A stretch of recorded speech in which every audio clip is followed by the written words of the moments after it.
Tiada ku ragu Tuhan, janji-Mu yang menghidupkanku, hanya padamu Tuhan ku berseru, dan mataku tertuju padamu. Tiada ku ragu Tuhan, janji-Mu yang menghidupkanku, hanya padamu Tuhan ku berseru, dan mataku tertuju padamu. Kau selalu punya cara untuk menolongku, Kau selalu punya jalan keajaiban-Mu. Kau dahsyat dalam seluruh perbuatan-Mu, dan ku tenang di dalam jalan-Mu. Tiada ku ragu, tiada ku ragu Tuhan, janji-Mu yang menghidupkanku, hanya padamu Tuhan ku berseru,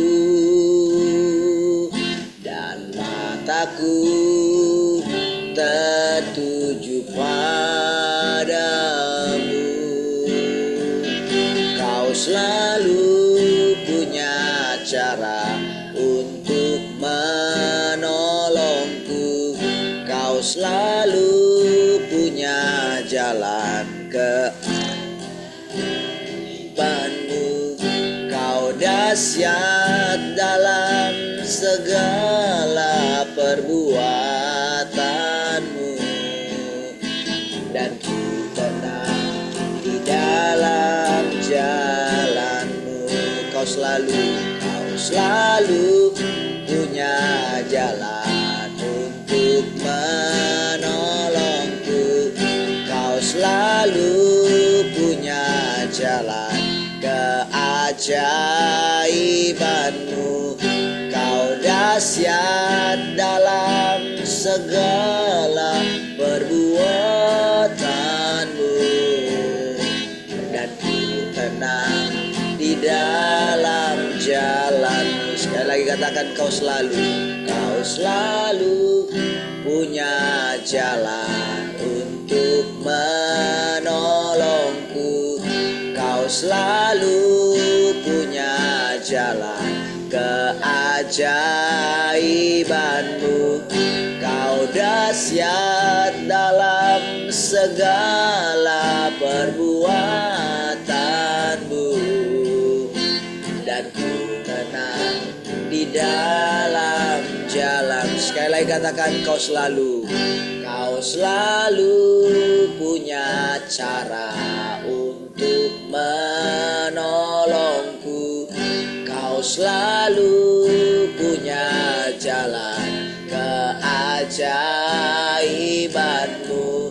Kau dahsyat dalam segala perbuatan-Mu, dan ku tenang di dalam jalan-Mu,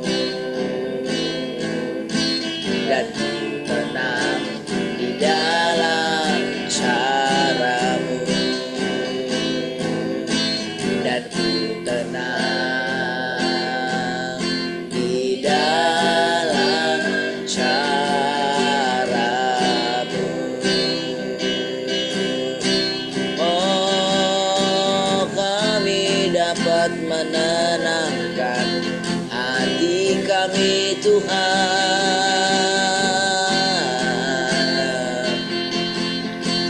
kami dapat mengandalkan Engkau Tuhan. Jalan-jalan-Mu ajaib Tuhan,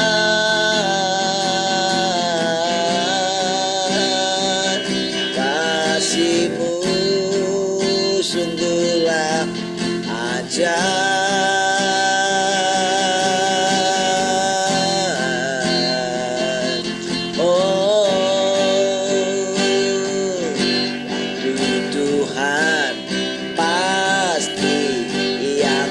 Terbaik, walau kadang tak mudah dimengerti, lewati cobaan ku tetap percaya waktu Tuhan pasti yang terbaik.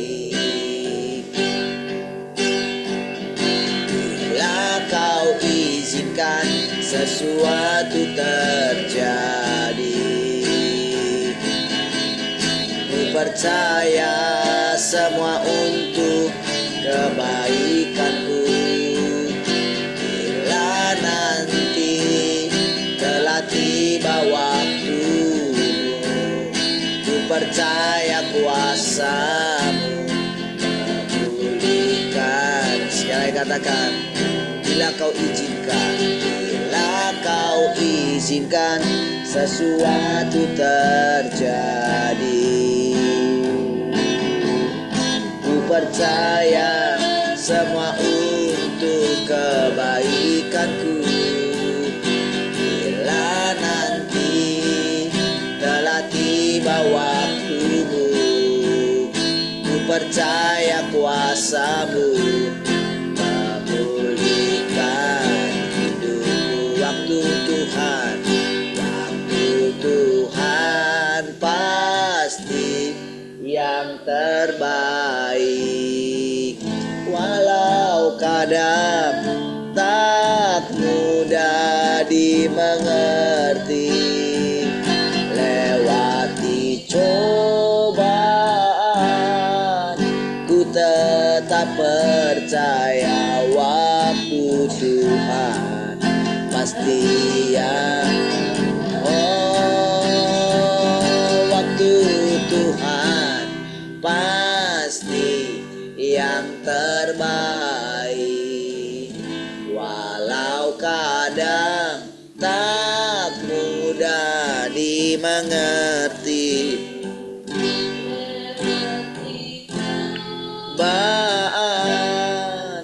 ku tetap percaya waktu Tuhan pasti yang terbaik. Lewati cobaan, ku tetap percaya waktu Tuhan pasti yang terbaik. Lewati cobaan, ku tetap percaya waktu Tuhan pasti yang terbaik.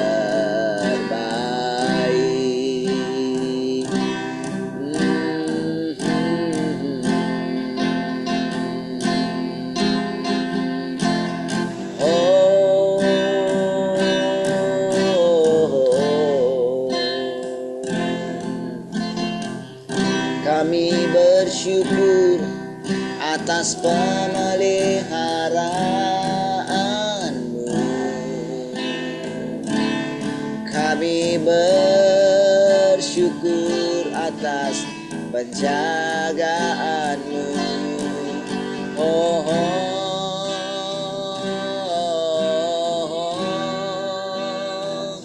Terpujilah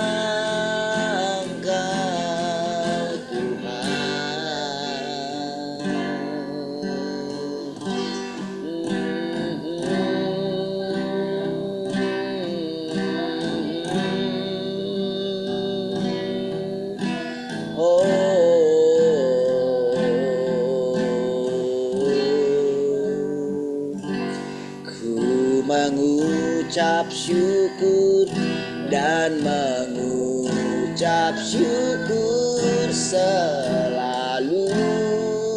Tuhan, tetap percaya rancangan-Mu indah, rancangan-Mu indah selalu. Tuhan Yesus, Kau terbaik.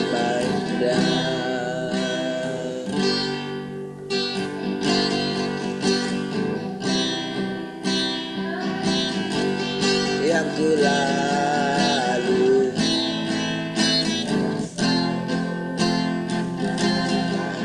kasih-Mu, bersyukur atas anugerah-Mu. Kau tak pernah lepas Tuhanku.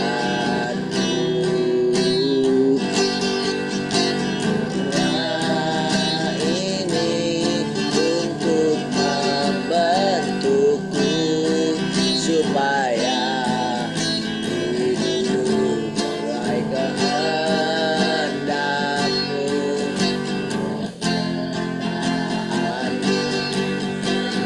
Ku rasakan Engkau menyembuhkanku. Ku mengucap syukur dan mengucap syukur selalu.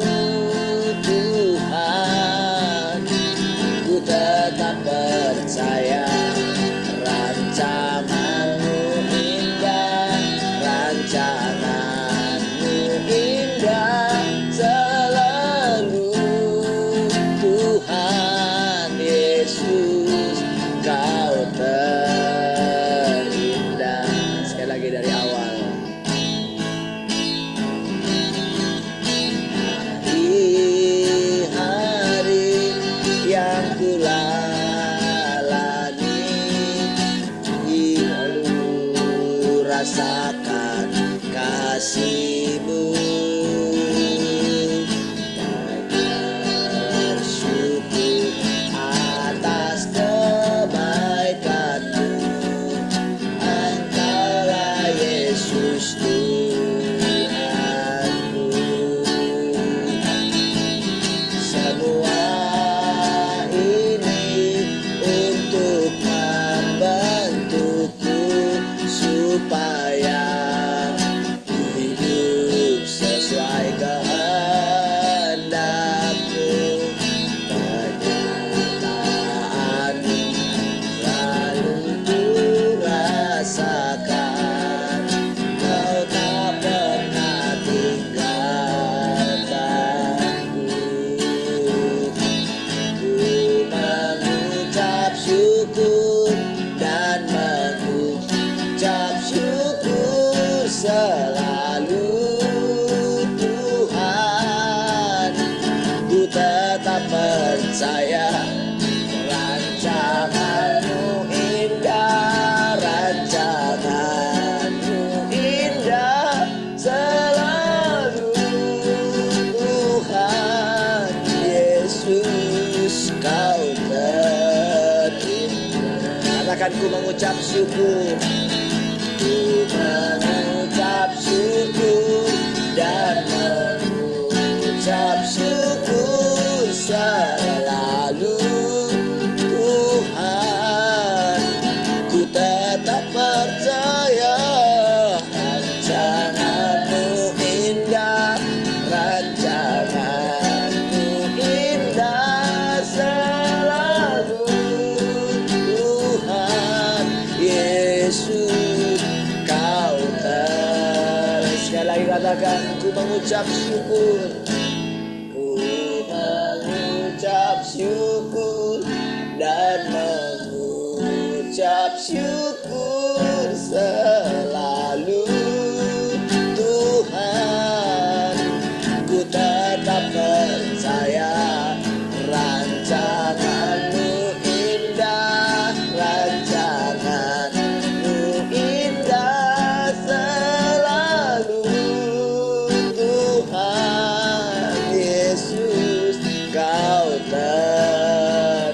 Katakan rancanganmu indah, rancanganmu indah, rancanganmu indah selalu.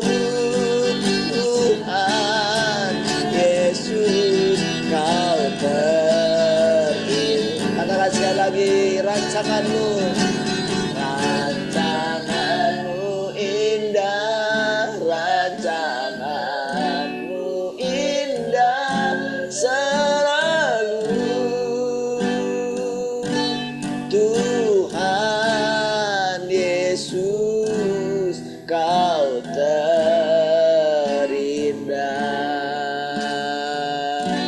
Tuhan Yesus kau terbaik. Tuhan Yesus kau terhebat.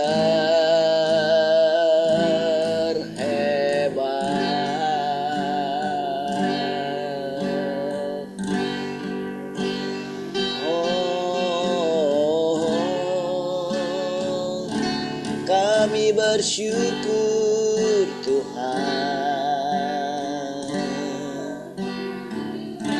Kau Tuhan yang terindah, terbaik.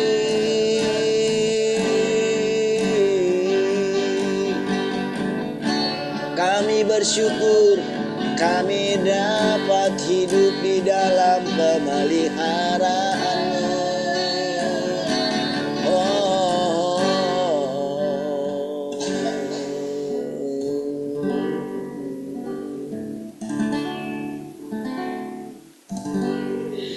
Haleluya, terima kasih Tuhan, kami bersyukur pagi hari ini. Terima kasih Tuhan. Terima kasih buat segala penyertaan. Terima kasih buat segala pemeliharaan. Tuhan, kami bersyukur. Kami tahu hari-hari yang kami lalui adalah hari-hari yang dahsyat Tuhan. Hari-hari yang ajaib. Terima kasih Tuhan. Kami bersyukur buat pemeliharaan-Mu, buat penyertaan. Janji-janji-Mu menghidupkan kami Tuhan. Terima kasih Tuhan. Oh, Engkau selalu punya jalan-jalan yang ajaib bagi kami Tuhan. Terima kasih, kami bersyukur menyerahkan segala kehidupan kami ini dalam tangan Tuhan. Terpujilah Tuhan, haleluya. Mari kita yang mengasihi Tuhan sama-sama katakan amin. Baik, di Tuhan, shalom semua. Selamat pagi. Selamat pagi semua, salam.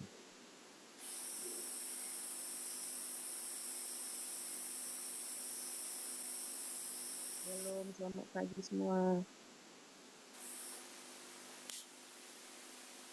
Selamat pagi semua, shalom. Shalom semua. Shalom, selamat pagi semua.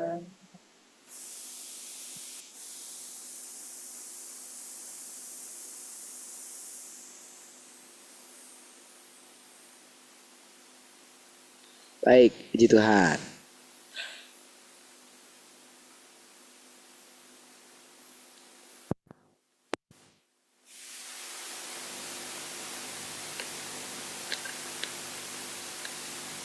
Tuhan luar biasa, amin.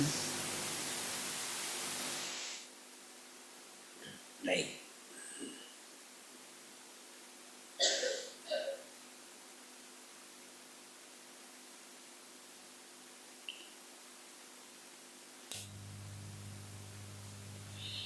Oke.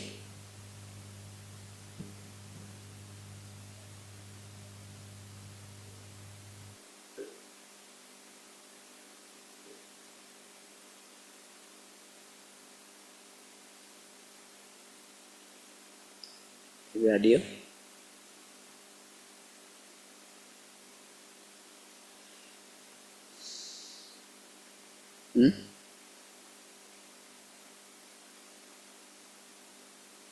Oke.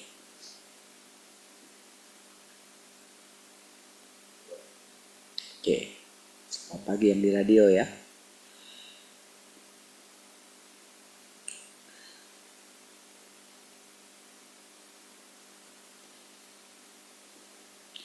Pekerjaan ini telah melampaui lingkup Israel dan di luar nubuatan para nabi. Ini adalah pekerjaan yang baru dan menakjubkan di luar nubuatan. Dan pekerjaan yang lebih baru di luar Israel. Dan ini adalah pekerjaan yang tidak bisa dipahami atau dibayangkan orang. Mana mungkin Alkitab memuat catatan-catatan yang jelas mengenai pekerjaan seperti ini. Siapakah yang bisa terlebih dahulu mencatat setiap bagian pekerjaan Tuhan zaman ini tanpa kelalaian? Siapa yang bisa mencatat pekerjaan yang lebih besar dan lebih bijaksana yang menentang tradisi ini dalam buku tua yang berjamur? Maaf ya kalau dikatakan buku tua yang berjamur ya. Maksudnya itu adalah menurut lamanya ya, Alkitab itu. Pekerjaan pada zaman ini bukanlah sejarah. Dan karenanya jika engkau ingin menapaki jalan baru pada hari ini, engkau harus beranjak dari Alkitab. Engkau harus melangkah melampaui kitab-kitab nubuatan atau sejarah yang ada dalam Alkitab. Hanya dengan begitu engkau akan dapat menapaki jalan yang baru ini dengan benar. Hanya dengan begitu engkau akan bisa memasuki dunia baru dan pekerjaan yang baru tersebut. Engkau harus mengerti mengapa pada hari ini engkau diminta untuk tidak membaca Alkitab. Mengapa ada pekerjaan lain yang terpisah dari Alkitab. Mengapa Tuhan tidak mencari penerapan yang lebih baru, lebih rinci di dalam Alkitab. Mengapa ada pekerjaan yang lebih besar di luar Alkitab. Inilah semua hal yang harus engkau sekalian pahami. Saudara, dengan menerima perkataan-perkataan yang barusan saudara dengarkan, saudara, tentu saudara kan sudah saya awali di awal ya, supaya saudara tidak keliru. Ingat saudara, Tuhan ada bersama dengan kita. Dialah yang punya Alkitab. Hah? Apa? Radionya jadi mati. Om,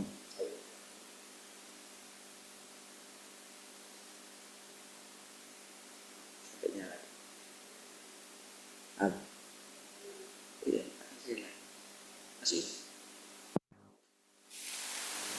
Closing dulu nanti kan. Dikit lagi.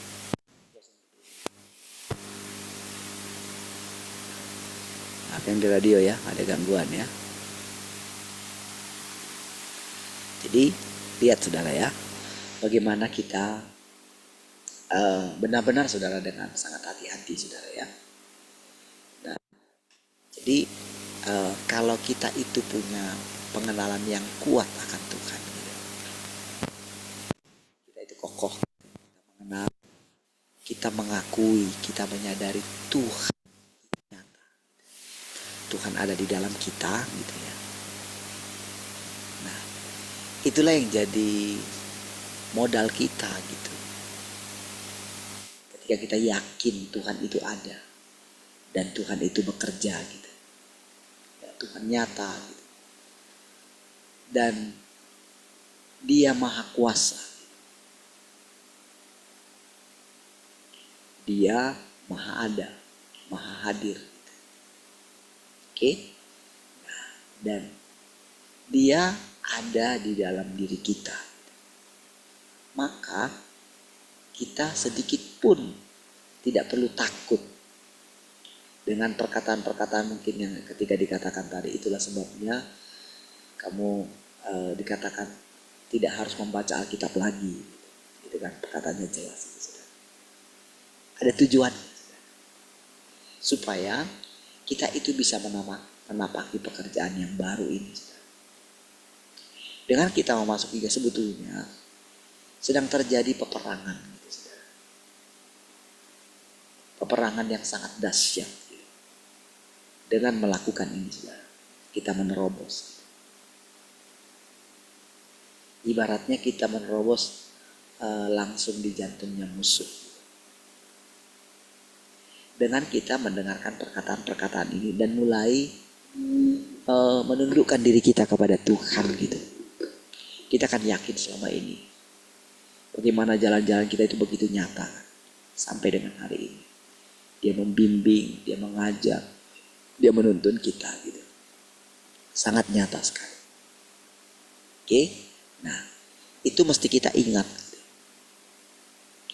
Jangan lagi ada prinsip kalau kita misalnya datang sama Tuhan, jangan lagi ada prinsip mana Tuhan ya? Mana Tuhan ya? Apakah Tuhan itu di surga? Apakah Tuhan itu lagi sibuk gitu? Saudara, kita nggak bisa punya prinsip seperti itu lagi gitu. Itu mesti kita buang. Gitu. Oke? Dari situ kita jadi tahu menghormati Tuhan, menghargai Tuhan yang hadir setiap hari. Oke? Nah, mari kita lanjutkan. Engkau harus mengerti mengapa pada hari ini engkau diminta untuk tidak membaca Alkitab tadi.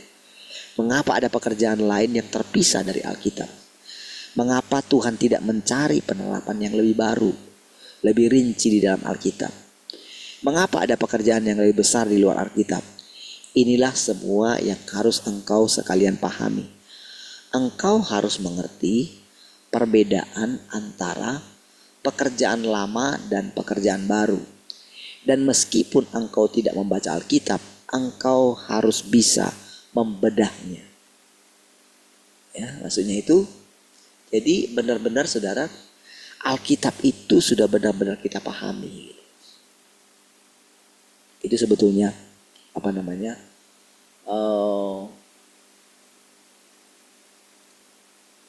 ketika dia mengatakan hal itu.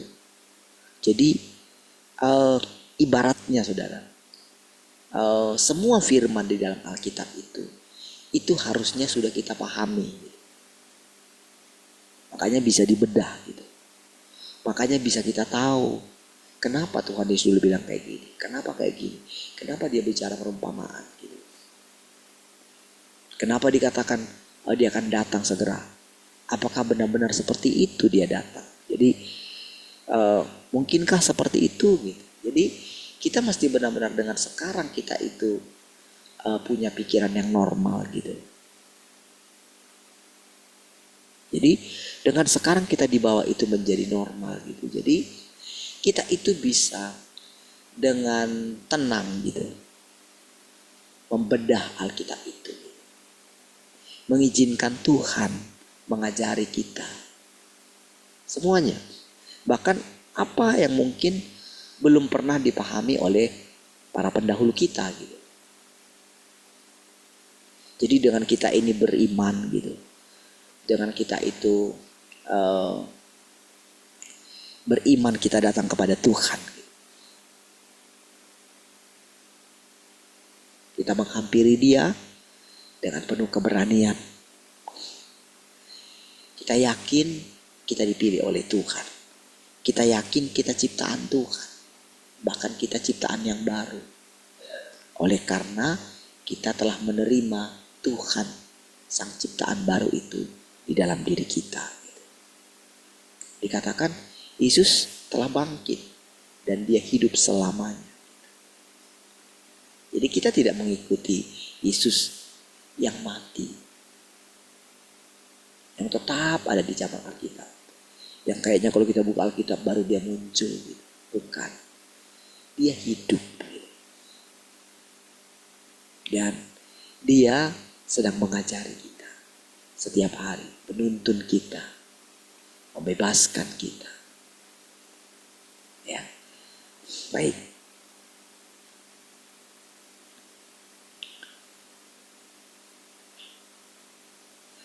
Jika tidak, engkau tetap akan menyembah Alkitab dan akan sulit bagimu untuk memasuki pekerjaan yang baru. Jika ada jalan yang lebih tinggi, mengapa mempelajari jalan yang rendah dan sudah kadaluarsa?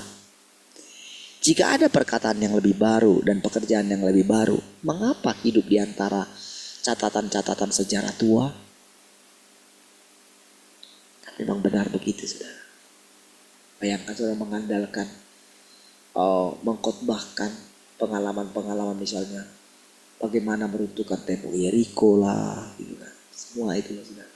Kan itu terus yang menjadi bahan pembicaraan, gitu kan. Kayak mengandalkan itu semua. Sementara saudara, ini jalan yang baru ini, saudara, ini benar-benar sudah melampaui.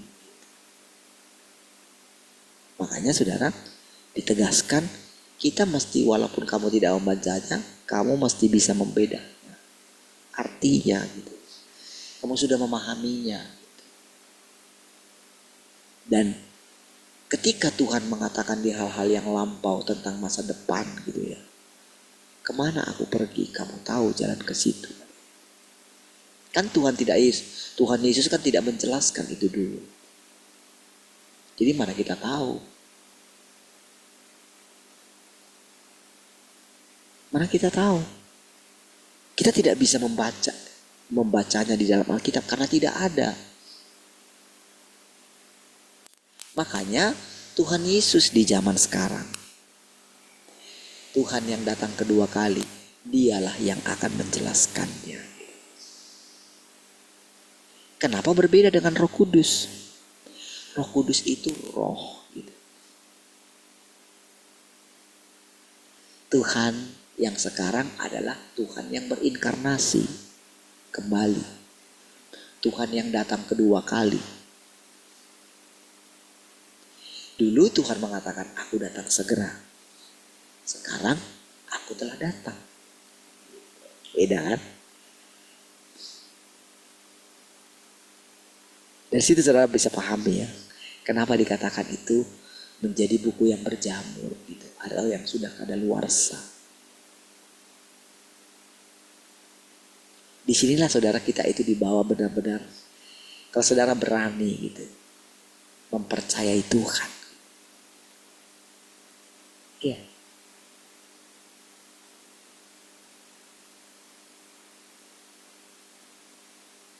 Disinilah benar-benar saudara kita itu diuji. Apakah kita benar-benar yakin Tuhan itu ada?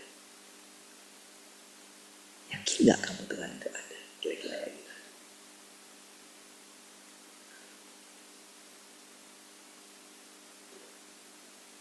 Dan ini satu lawatan sebetulnya. Setelah selesai, ya selesailah masa itu.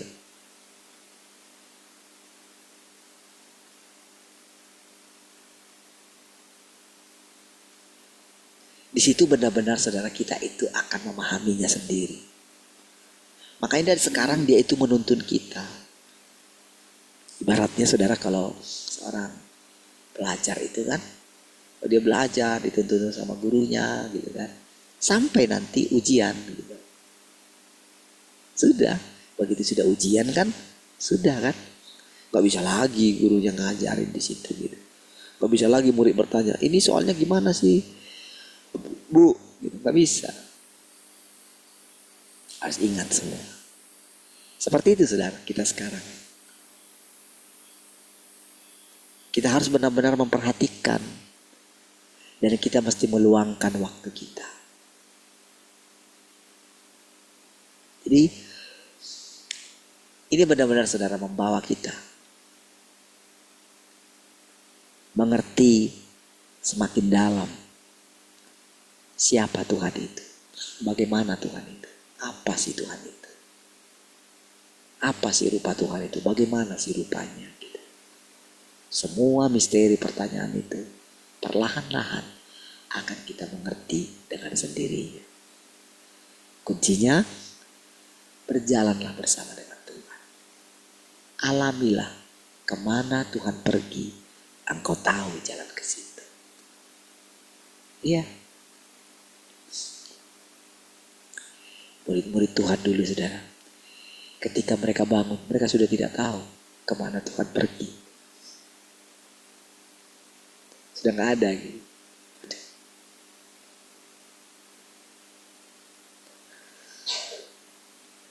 Sekarang saudara,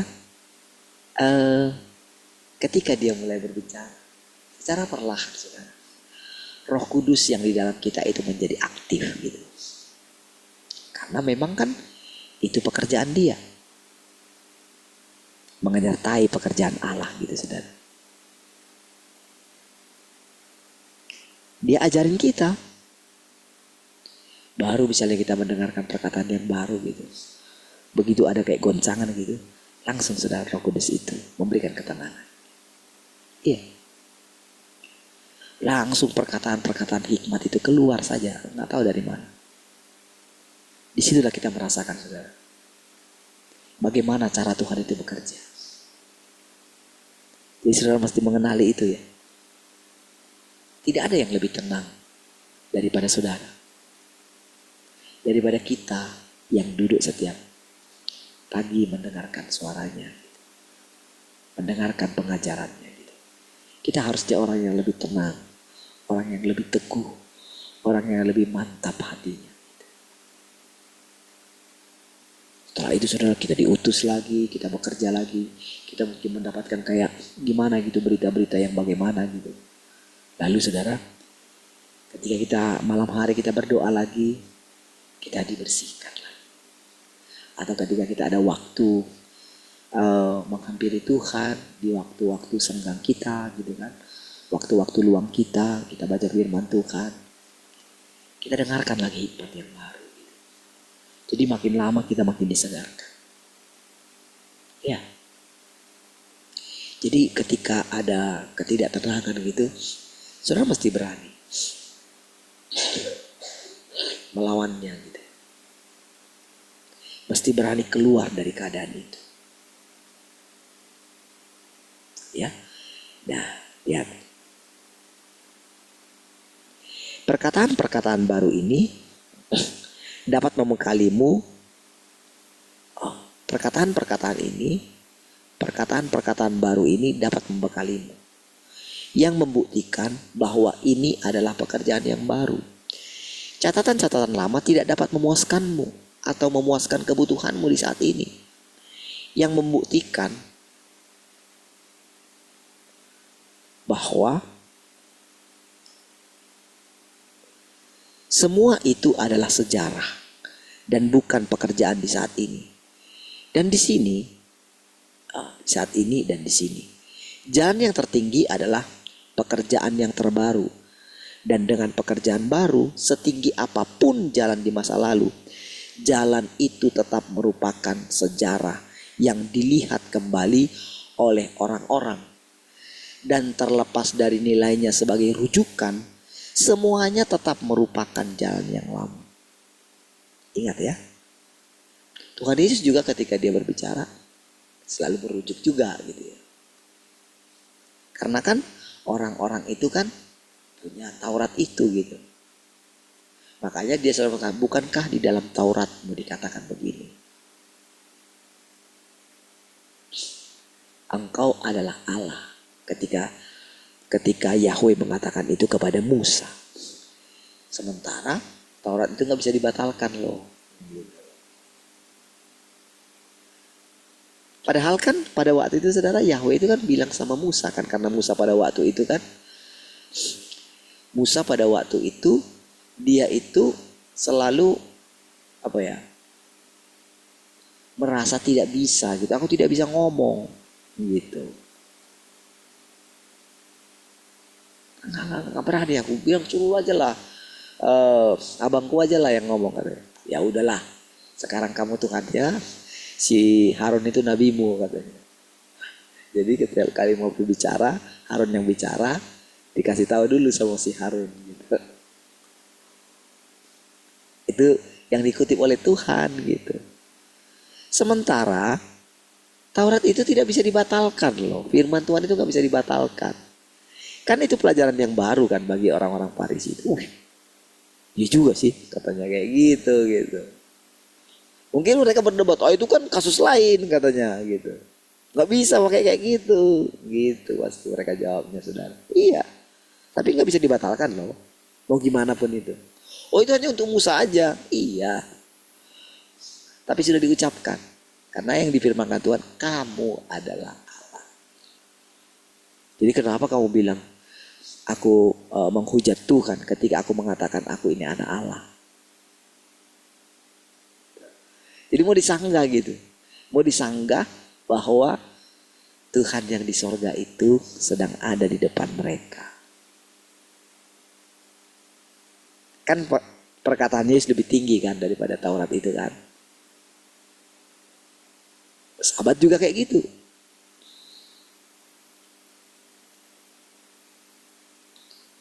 Itu benar-benar saudara, kalau saudara lihat itu saudara. Mereka itu sangat kuat sekali dengan Taurat itu. Sama juga dengan sekarang. Saudara.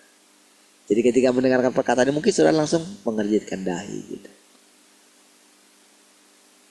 Apa nanti saya jadi tidak orang Kristen? Apa saya tidak tersesat? Apa kami ini sudah tersesat? Pasti pikirannya begitu. Gimana dong? Nah saudara, mulai berani enggak membaca? Kira-kira kalau itu Alkitab itu diambil dari saudara, saudara kehilangan Tuhan kah?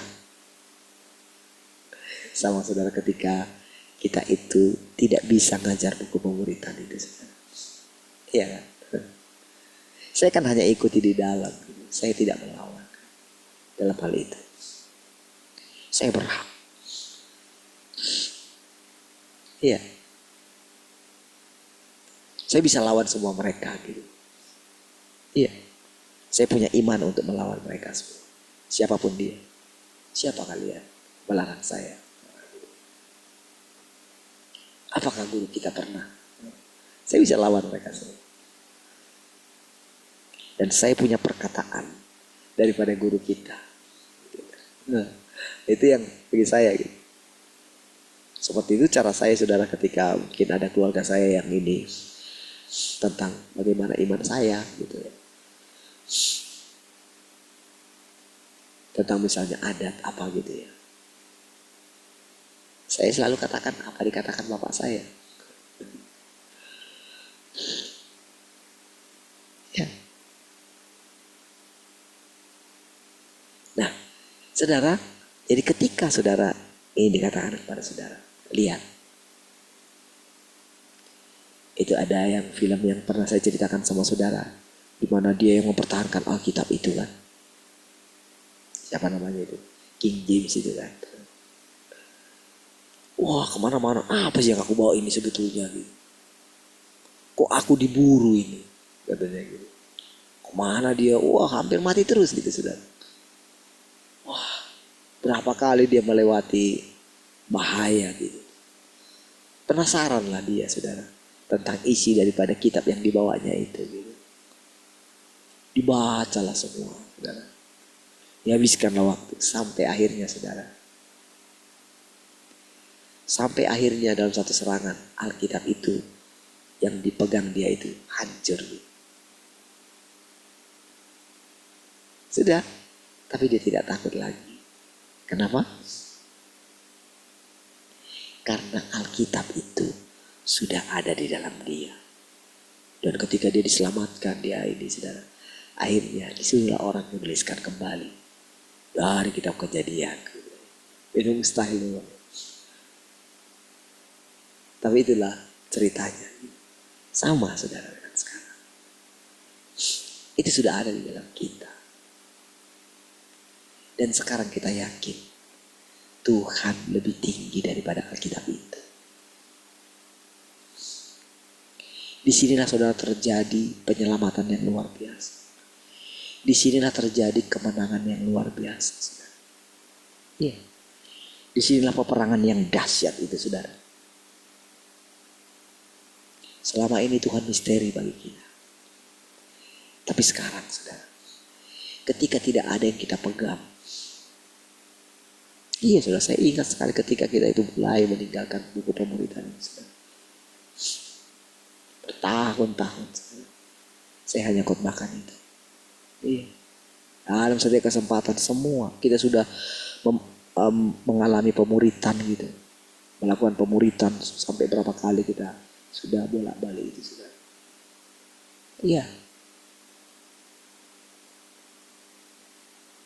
Tapi saudara, apakah kita kehilangan itu semua? Tidak. Cuma justru dengan cara itulah saudara, kita dilepaskan dari hal-hal yang negatif. Mungkin teman-teman kita masih, ya mungkin mereka masih masuk di alam roh segala macam. Mereka tidak bisa meninggalkan dia. Mereka butuh waktu lama. Karena bagi mereka itu harta yang sangat berharga. Iya. Tapi saudara, justru dengan harta yang sangat berharga itu telah membuat mereka tertinggal sangat jauh. Tertinggal kalau saya katakan. Iya.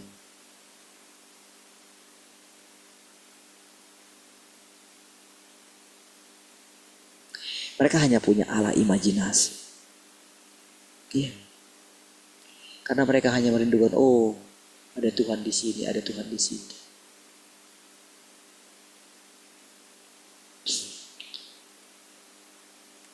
Terkadang tanpa sadar, mereka telah disesatkan oleh penglihatan-penglihatan mereka. Iya. Karena setiap kali pekerjaan Tuhan berakhir, maka langsung ditiru oleh iblis. Iya. Ketika tidak mau bergerak. Makanya saudara, dia ngajarin kita Tuhan selalu baru. Makanya setiap hari kita sekarang itu selalu fresh, selalu segar. Karena apa? Kita berani melupakan yang kemarin. Kita berani menatap ke depan. Bahkan kita benar-benar sangat yakin segala dunia tipu-tipu ini, segala apa yang dianggap orang kemajuan, kebahagiaan di zaman ini segera akan berlalu. Ya. Berlalu mereka itu buru-buru sekali, saudara. Iya.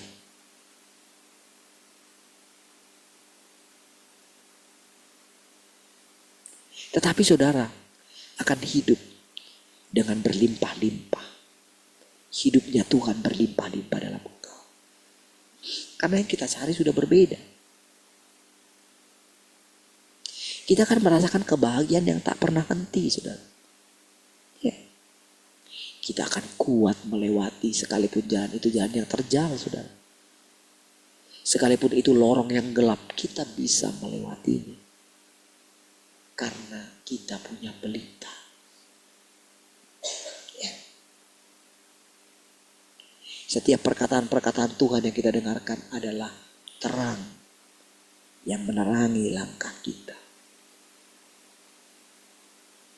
Sekalipun kita harus berjalan dari lembah kekelaman, saudara. Kita punya terang. Kita tidak takut bahaya.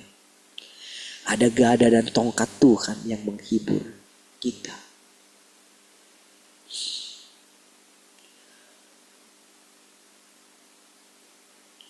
Meskipun tercatat dalam kitab suci, jalan yang lama tetap merupakan sejarah. Meskipun tidak tercatat dalam kitab suci, jalan yang baru adalah jalan yang terjadi di sini dan sekarang.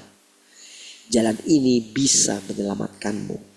Dan jalan ini bisa mengubahmu. Karena ini adalah pekerjaan Roh Kudus. Kalian harus mengerti Alkitab. Nah, diulangi lagi ya. Kalian harus mengerti Alkitab. Pekerjaan ini sangat penting. Itu ya saudara ya. Artinya begini saudara. Mesti, ada hal yang tidak pahami mesti cepat gitu. Bila perlu gitu. Kita menanyakan lagi sama seperti murid-murid itu kan. Guru, kenapa dikatakan Elia itu harus datang? Katanya mau datang dia. Kan itu tercatat dalam itu. Mereka tanya kepada Tuhan Yesus. Dijawab sama Tuhan Yesus kan. Sebetulnya Elia sudah datang. Sama saudara, dari semua apa yang ada di Alkitab, kita mesti pahami. Oh, pemahaman kita mesti melampaui pemahaman orang-orang. Iya. Kita harus bisa membedah apakah pemahaman kita itu karena gagasan kita atau karena Tuhan. Itu akan terus, saudara. Ketika kita datang sama Tuhan, itu kalau rasanya pemahaman kita belum jelas sekali, belum benar seperti yang Tuhan maksud, maka Tuhan akan kembali menjelaskannya. Iya. Akan dia terangkan lagi, saudara. Dengan perkataan-perkataan yang baru. Seperti itulah caranya kita mengerti Alkitab. Saudara mesti berani, saudara, mempercayai kalau Tuhan mengajar saudara. Ya itu butuh bayar harga, butuh rela kehilangan nyawa. Ya.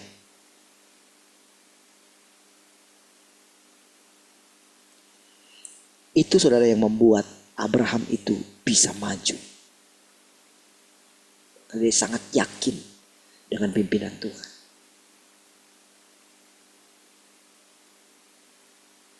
Saudara mesti berani melampaui kehebatan orang-orang sombong. Iya. Karena firman Tuhan katakan melalui orang bodoh dia permalukan orang pintar. Iya. Karena mereka merasa yang punya Alkitab, mereka merasa oh aku sudah lulusan ini, lulusan itu gitu. Mereka mungkin ada yang sampai paham sekali bahasa aslinya gitu. Jadi ketika kita diperhadapkan dengan mereka, kita mesti bisa. Makanya dikatakan kamu harus mengerti Alkitab.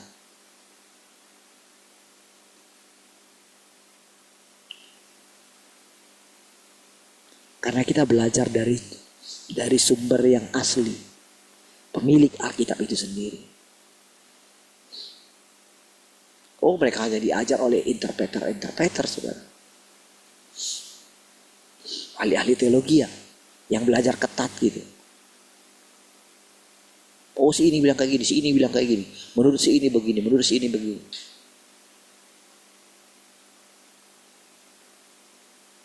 Apakah mereka tahu bagaimana awalnya Tuhan berbicara kepada Nabi itu?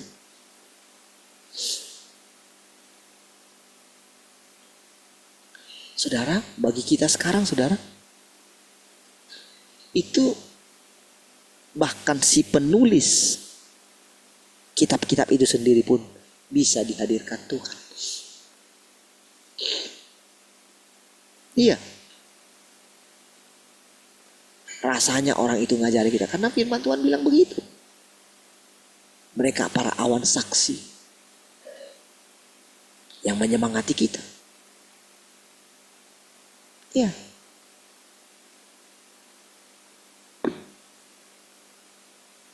Jadi ketika kita bisa membayangkan bagaimana mereka pada waktu itu ketika mereka mengucapkannya, kita tahu. Karena apa saudara? Tuhan sendiri, sang pencipta itu datang menjelaskan. Karena dia tahu sejarahnya. Makanya saudara, kalau saudara pikir ketika Yesus mengatakan Abraham bersuka cita melihat hari itu perkataan yang berani sekali loh saudara. Iya. Siapa kamu? Kan kamu baru lahir kemarin gitu.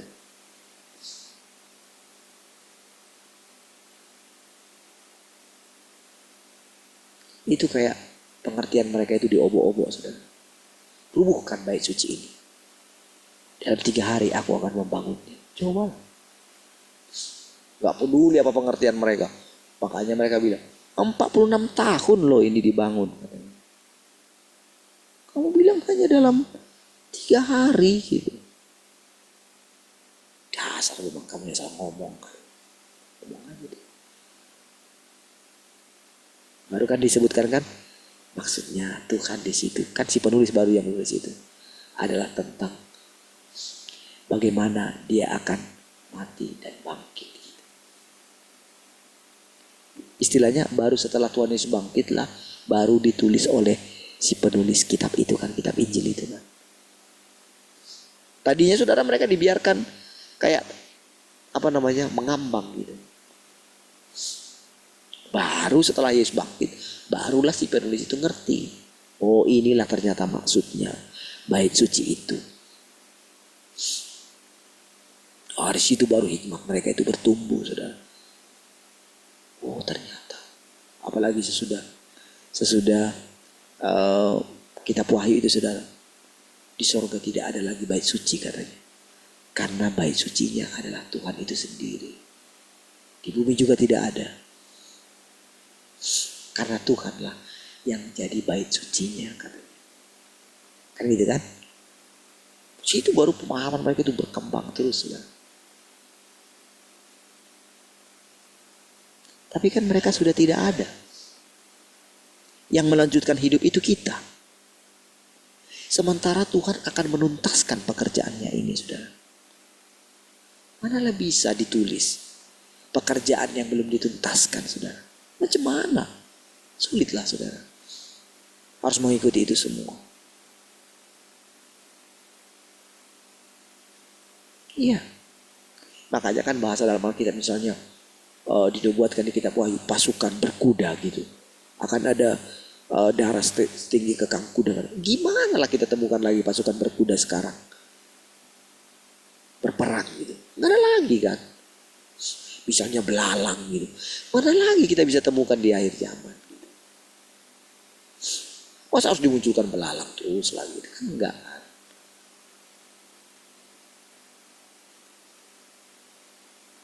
Lihat bagaimana saudara mulai dilahirkan nyamuk-nyamuk yang dikatakan itu mereka dikasih itu gitu. Ada kayak nyamuk robot-robot itu, saudara. Iya kan? Kan sudah beda kan. Apakah bisa kita terus, saudara, pakai pemahaman yang lama? Kita terus mengadakan itu. Kita selalu cari itu. Bayangkan, saudara, sampai saat ini, saudara, peperangan di Timur Tengah itu sampai terus itu yang dikupas, saudara. Apa yang akan terjadi, saudara, itu? Apa yang ini? Siapa Iran itu? Aduh.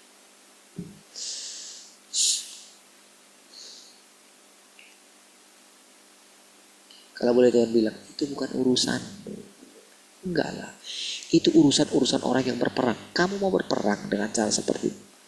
Kamu mau mati di perang itu. Gitu. Betapa tragisnya hidupmu gitu. Kamu tahu kebenaran gitu. Justru kamu mati di dalamnya. Kan kalau terlibat dalam pembicaraan itu, berarti kan pikirannya ada di situ kan. Apalagi kalau itu dikhotbahkan. Bukankah itu akan menguasai pikiran jemaatnya? Kan pasti ada kekhawatiran dong. Gak bisa hidup normal lagi, saudara. Tapi itu sudah terjadi berkali-kali, saudara. Sudah berapa banyak jemaat itu yang kecelek, saudara. Ada yang gak berani menikah. Ada yang gak berani lagi bekerja, berusaha. Yang tidak memikirkan lagi bagaimana anaknya. Ya sudahlah, lah. Ternyata tahun demi tahun masih hidup. Karena perkataan apa? Tuhan sudah mau datang. Bayang. Gak perlu lagi nanti semula. Sementara mesti jalan terus hidupnya. Coba gimana kira-kira hidup kayak gitu? Bisakah tenang hidup kayak gitu, saudara?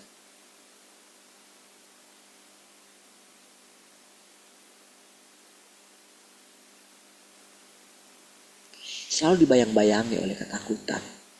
Demi ketakutan. Dibayang-bayangi oleh berita-berita. Oh, mereka sudah melakukan ini.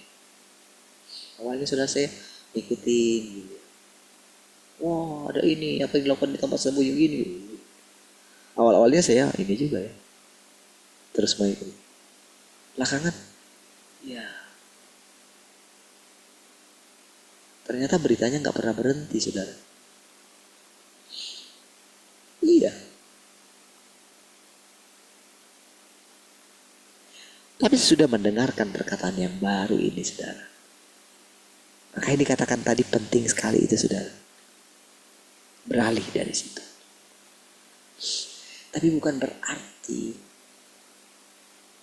bukan berarti Alkitab itu tidak benar. Nah, ini mesti sudah simpan baik-baik.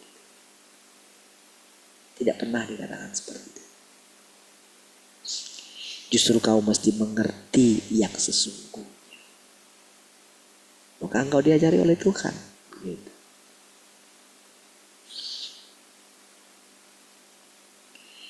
Karena kita itu lapar dan haus, pasti kita diajar sama Tuhan. Makanya saudara, Tuhan itu rela saudara mengajari mereka. Walaupun ketika ditanya di hal-hal yang lalu gitu. Kan sudah jelas-jelas saudara. Dikatakan kan, Mesias itu akan lahir dari keturunan Daud katanya kayak gitu. Mesias itu anak Daud katanya. Tuhan bilang apa? Lalu, kenapa Daud mengatakannya? Mengatakan kalau duduklah, Tuhan sudah berfirman kepada Tuanku katanya. Kenapa dipanggil Mesias itu? Kenapa Daud memanggil Mesias itu Tuanku? Wow. Iya saudara. Jadi sama dengan sekarang ini saudara. Jadi akan ada banyak hal yang akan dijelaskan kepada kita tentang isi Alkitab itu yang sesungguhnya. Makanya ketika kita jadi tahu saudara. Kenapa Paulus ngomong kayak gitu? Kenapa dia berbeda? Tadinya kan saudara, kita terus memuji-muji Paulus tentang apa yang dikatakan dia. Kalau ada orang yang beritakan Injil berbeda dari yang beritakan, terkutuklah dia. Bayangin saudara. Kita anggap dia hebat itu saudara. Padahal itu saudara, di mana benar-benar si antikris itu memunculkan dirinya.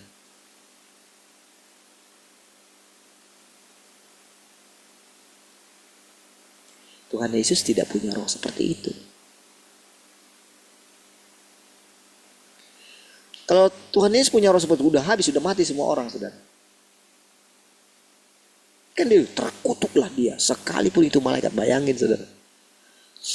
Gimana lah Mikael mendengarkan itu? Gimana Gabriel mendengarkan itu?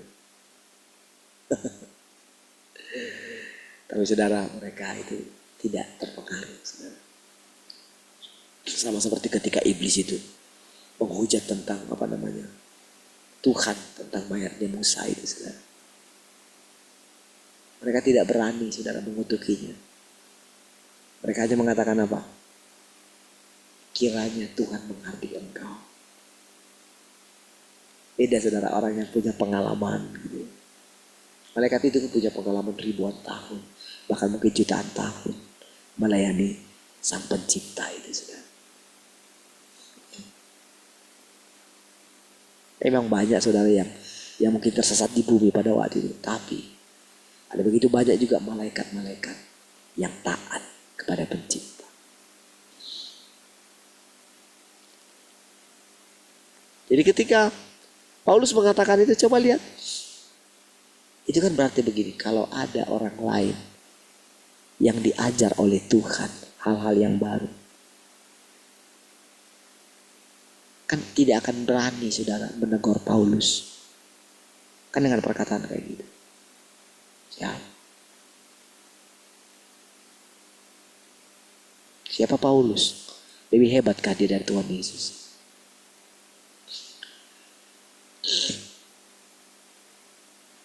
Sedangkan Tuhan aja ketika Musa mengatakan, aku gak mau. Coba lihat. Bagaimana kelembutan Tuhan di sana.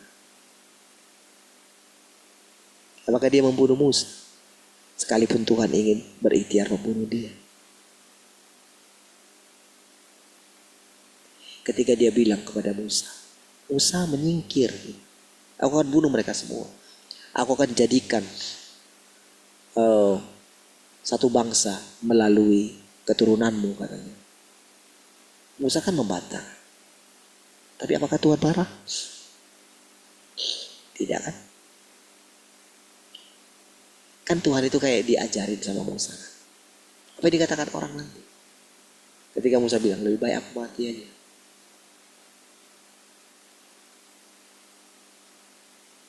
Dari situ kan kita bisa lihat watak Tuhan kan.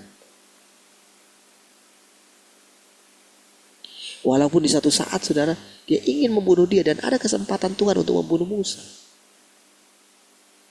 Karena dia melanggar firman Tuhan. Karena dia tidak menyunatkan anaknya pada waktu itu saudara. Berarti dia lalai. Gak peduli seberapa maju Tuhan sudah memimpin perjalanan itu saudara.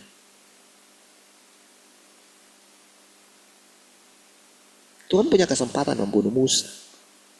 Tapi tetap ada istrinya. Kira-kira siapa yang menyadarkan istrinya? Masa dia sendiri? Kayaknya gak mungkin.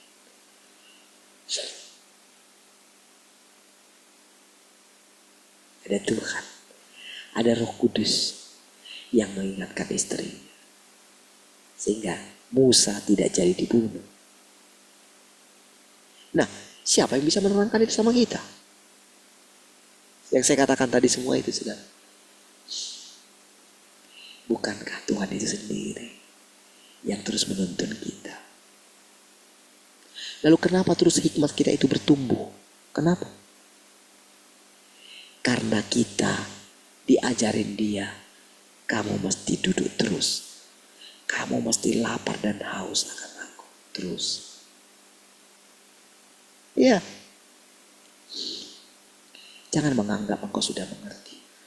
Kamu hanya melakukan sebagian. Katakan saja, kami hanya melakukan apa yang diperintahkan kepada kami. Ya. Kita gak boleh mengatakan inilah semua dia sudah, tidak. Sama seperti Tuhan yang Maha Kuasa, tidak ada bilang, saya hanya melakukan bagian saya. Yesus juga demikian.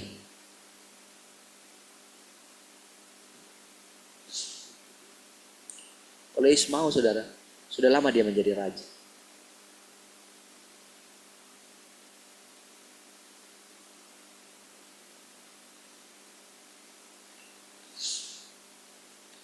Kalau dia mau, dia bisa menundukkan semua raja-raja.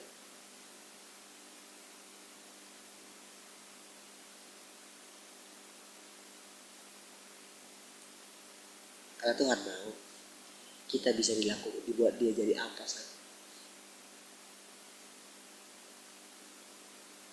Tapi melalui kita, dia sedang memperkenalkan dirinya. Betapa sederhananya dia. Iya. Tahukah saudara, iblis itu menggoda seluruh umat manusia untuk mereka bersaing satu dengan yang lain.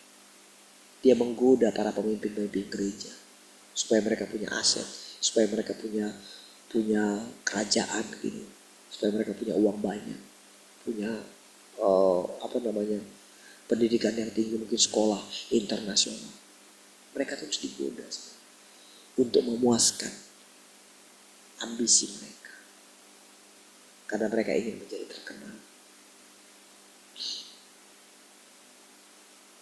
Tetapi saudara, orang yang menyambut Tuhan akan melihat kesederhanaan Tuhan. Orang yang melihat kedatangan Tuhan yang kedua kali akan mengerti. Ya, seperti itulah kita diselamatkan.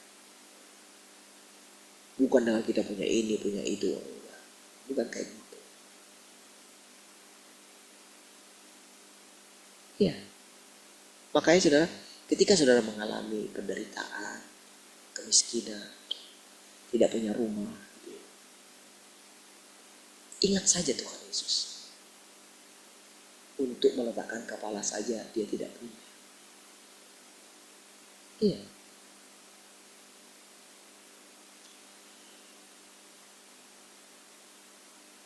Dan dia tidak perlu saudara menyuruh Petrus. Petrus pun menawarkan gitu.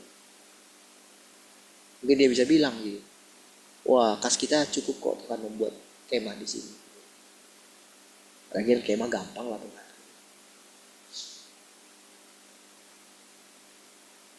Gampang. Aku juga masih punya simpanan kok Tuhan. Buat kemah di sini. Satu untuk Engkau dan dua untuk Musa dan Elia. Supaya kita sering datang ke sini.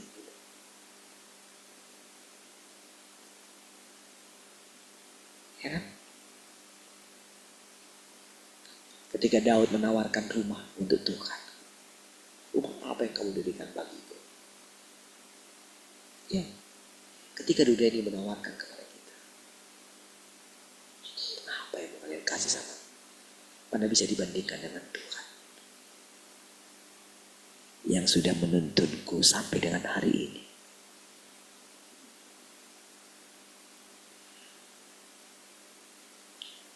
Lanjut sedikit lagi. Kalian harus mengerti Alkitab. Pekerjaan ini sangat penting. Sekarang engkau tidak perlu membaca Alkitab karena tidak ada yang baru di dalamnya. Semuanya sudah usang. Alkitab adalah sebuah buku sejarah. Dan jika engkau makan dan minum perjanjian lama selama zaman kasih karunia. Jika engkau melakukan apa yang dituntut di zaman perjanjian lama selama zaman kasih karunia. Yesus akan menolak dan mengutukmu. Jika engkau menerapkan perjanjian lama pada pekerjaan Yesus, engkau akan menjadi orang Farisi. Jika hari ini engkau mencampur perjanjian lama dan perjanjian baru untuk dimakan dan diminum dan dilakukan, Tuhan Maha Sakini akan mengutukmu. Engkau akan tertinggal dan pekerjaan Roh Kudus tertinggal dari pekerjaan Roh Kudus hari ini. Jika engkau makan dan minum perjanjian lama dan perjanjian baru, engkau berada di luar aliran Roh Kudus. Selama masa Yesus hidup, Yesus memimpin orang Yahudi dan semua orang yang mengikutinya selaras dengan pekerjaan Roh Kudus di dalam Dia saat itu. Siapa yang bisa menerangkan kayak gini? Kalau bukan ini perkataan Tuhan, saudara. Gak akan ada orang yang berani mengucapkan seperti ini. Tak ada. Kan dengan berani itu, kalau saudara baca itu semua, itu rasanya saudara menghantam semua pemahaman yang lama. Jadi ibaratnya saudara, iblis itu melalui doktrin-doktrin dia saudara, itu telah memenjarakan orang Kristen, memenjarakan kita selama ini, sehingga tidak berani mendengarkan, tidak bisa mendengarkan. Tuhan sudah datang, itu langsung dikop. Hati-hati sesat gitu. Bagaimana kita akan dituntun? Bagaimana kita akan disempurnakan? Kalau di awal saja kita sudah menolak Dia. Ada bisa. Di awal saja sudah ditolak.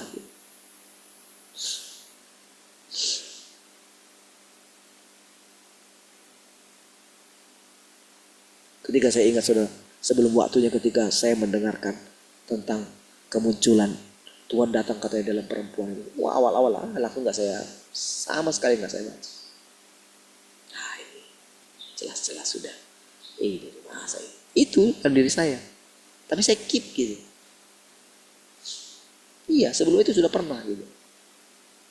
Tapi saya tidak membacanya, tidak ini. Enggak. Sampai saudara.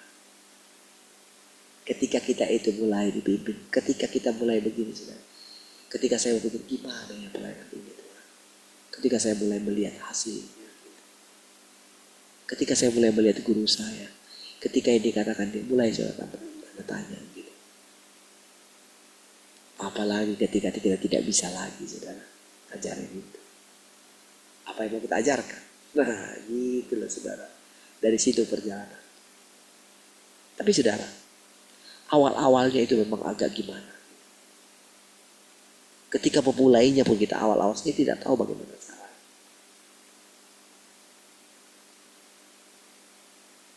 Sampai ada antara kita mereka ternyata sudah belajar sendirian di rumah. Akhirnya justru dia yang mundur. Tapi dari situ sudah, mulai kutip dikit-dikit. Dan sekarang saudara, ajaib saudara. Kalau saya bilang saudara, ini benar-benar pekerjaan Tuhan saudara. Bagaimana dia menuntun kita. Bagaimana Tuhan yang di dalam kita itu sebenarnya sama, hakikatnya sama. Dia sedang tidak mengatakan, yang dikatakan dalam kitab, itu bukan Tuhan, bukan. Sama. Yahweh, Yesus, Bapa, mereka satu hakikat mereka. Satu. Ketika kita meninggikan Yesus, kita bukan sedang merendahkan Yahweh. Ketika kita sedang meninggikan Tuhan yang Maha Kuasa, kita tidak sedang merendahkan Yesus. Karena dia satu hakikat. Dia adalah Allah itu sendiri. Ketika dia mengatakan, kamu jangan membaca Alkitab lagi. Bukan berarti dia menyepelekan Alkitab itu gitu. Tapi gini loh, coba lakukan dulu ini. Cobalah saudara gimana ketika Hagai itu disuruh menikahi. Hagai bukan ya? Yang menikahi itu? Bukan Hagai. Yang disuruh menikahi itu? Perempuan sundal itu. Siapa? Siapa? Mana itu kan? Hosea. Iya, Hosea.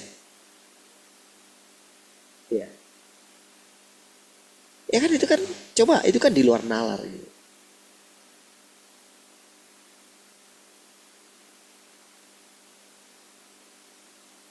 Ketika Abraham disuruh meninggalkan sanak saudaranya gitu. Coba. Ketika dia disuruh mempersembahkan anaknya gitu. Itu di luar nalar semua kan.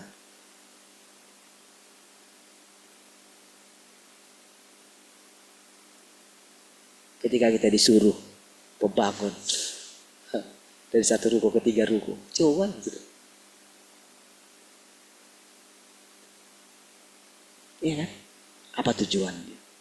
Kamu lihat ya. Dengan sekarang, ketika dibandingkan, karena kita itu dia tahu saudara. Kita selalu menganggap diri kita lebih kecil daripada gereja lain. Karena jemaat kita segitu. Sekarang coba kamu lihat, kamu bandingkan. Dengan sekarang, pengeluaranmu bandingkan dengan pengeluaran mereka. Kalau dipikir-pikir gitu loh. Ketika memang saya tanya saudara, masa pengeluaran lebih banyak? Tapi apa yang membuat seperti itu? Coba kamu lihat deh. Itu jalan-jalannya Tuhan tidak terselami. Seperti itulah dia memimpin kita, menuntun kita. Mari kita berdoa. Terima kasih Tuhan. Kami bersyukur untuk pengajaran hari ini. Kami terus menundukkan hati kami kepadamu. Terpujilah Tuhan. Haleluya. Semuanya mengasihi Tuhan sama-sama katakan. Amin.